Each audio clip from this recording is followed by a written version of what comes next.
Okay, we are back, and you know what? Still having fun, I think. I hope you are too. Mapping the process groups to the knowledge areas. So there are 5 process groups. They're in a column. Remember, I'm about to show it to you, but this is really the way the process groups interact with each other. There's a lot of overlap, but in the PMBOK guide, you'll see it like this. And this actually can be very useful. So when you're a project manager, you are, remember the C-suite did a business case, and from the business case, they decided to kick off a project which is going to lead you to be assigned. The PM gets assigned right here in the initiating process group. And you kick off and you're like, hey, what do I do first? Well, the first thing I'm going to do is ask the PMO for the business case because there's a lot of information I should have in there. And then I'm going to develop the project charter. And I'm also going to identify my stakeholders. So the PMBOK guide, by combining the process groups, which go up and down, the process groups go up and down, with the knowledge areas, and there are 10 of them, right? These are your subject matter experts, right? I get to manipulate the processes in project management to build my deliverable. Now, these are also processes, but like I said, these processes, I should have changed the color, these processes are yours. This is integration management. That's you. That's the PM's processes, those 7 there. Now that I've written over, it's hard to tell, but 4.1 to 4.7, those processes are what you will use to manage all of the rest of the processes in project management. Okay, you're using those processes. So anyhow, it can be very useful along the way. It's always useful as well to identify on projects what went right, what went wrong. This is treated aptly in the literature, so I ask you to go there and review it. Now, you do want top management commitment. I expect on a project to have top management commitment because remember the business case that we start with, it came from the C-suite, right? So I expect I've got their commitment, but you won't have everybody's commitment. Not everybody at the C level approves of your project. You know why? Maybe you took budget from them, right? Maybe you harmed them in some way that oh, hold on a second. Yeah. So maybe you harmed them in some way, right? That they don't like your idea, even though you didn't take budget from them, right? So not everybody's your friend, but you will have a champion, and that champion is usually somebody in senior management that we call a sponsor. And a sponsor is gonna be the one that's given the budget to you, and they're going to go ahead and give you a portion to the PM, and they're probably going to hold a portion back for them to manage in case there are issues along the way. Okay, so I would predictive project management does not use the term champion, but if we're going to identify a champion, that person really goes by the title sponsor. In other forms of project management, or Lean Six Sigma does use the term champion. So you will hear that, and I'm okay with it, just as long as you know that's the sponsor. And so top managers can help you succeed. That's the point. They're going to help you succeed. So this is why one of your processes early on, when we go back to that slide, is to identify stakeholders. If you remember, we also talked about earlier, a measure of success is that stakeholders, including top managers, which are stakeholders, if you satisfy their needs, your project will be a success. Okay, so this really is important point to the project manager. They're going to approve some things, like some things that you might need along the way. They're going to encourage cooperation. They may mentor and coach. I'll tell you what else they may do. They may take one of your risk responses. If you say, sir, ma'am, I know you're an expert at this form of risk mitigation. Would you mind running it for me? If they have time permitting, they may do that. So there's a lot of things they can do if you have the right relationship. Now, remember, you're a project manager, and on top of you might be a program manager, and there are who runs several projects that are related to each other. And above all of you is this PMO, this project management office. And they have a role to help you along the way. They're going to assign you to your project. They're going to offer templates. They're going to create policy that you need to follow and things like that. They're going to help provide training to your team if they need it, etc. So not everybody has a PMO. And so you can see that large companies, about 93% do, small companies, 61%. And even those PMOs are not always organized the way they should be, but at least they have the named function, okay, is what I will say. So if you don't have a PMO, just know you're going to have to do some of those things yourself. Produce your own templates, fight for training for your team, make sure you're following company policy and create your own, etc. That would be the point there. And so the PMO can have many goals. This course really isn't about that, but it's worth reading because what we're really doing is jumping into that initiating process. And this slide is meant as a summary. So remember, we've already the pre-initiating, which was your business case. Once they've signed the business case, you're on your way, and you're going to do two things right away. You're going to develop your project charter, and you're going to ID stakeholders.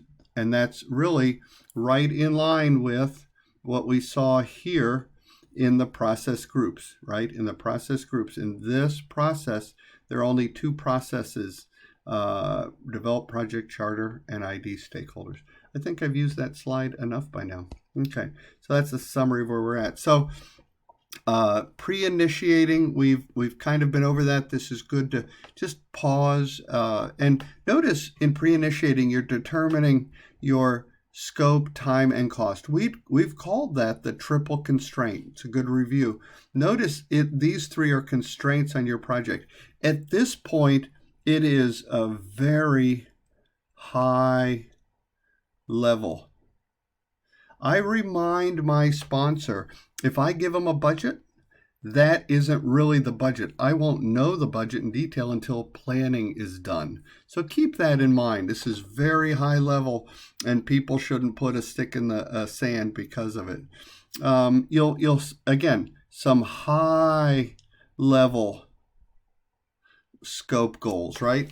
If my goal is to build the Golden Gate Bridge, in the charter, in this pre-initiating portion, I'm only going to say it needs to be 8 lanes, 4 lanes each side. It needs to have a bike lane because it's California. People like to exercise. It needs to have a pull-off area because it's beautiful. It needs to have a walking lane.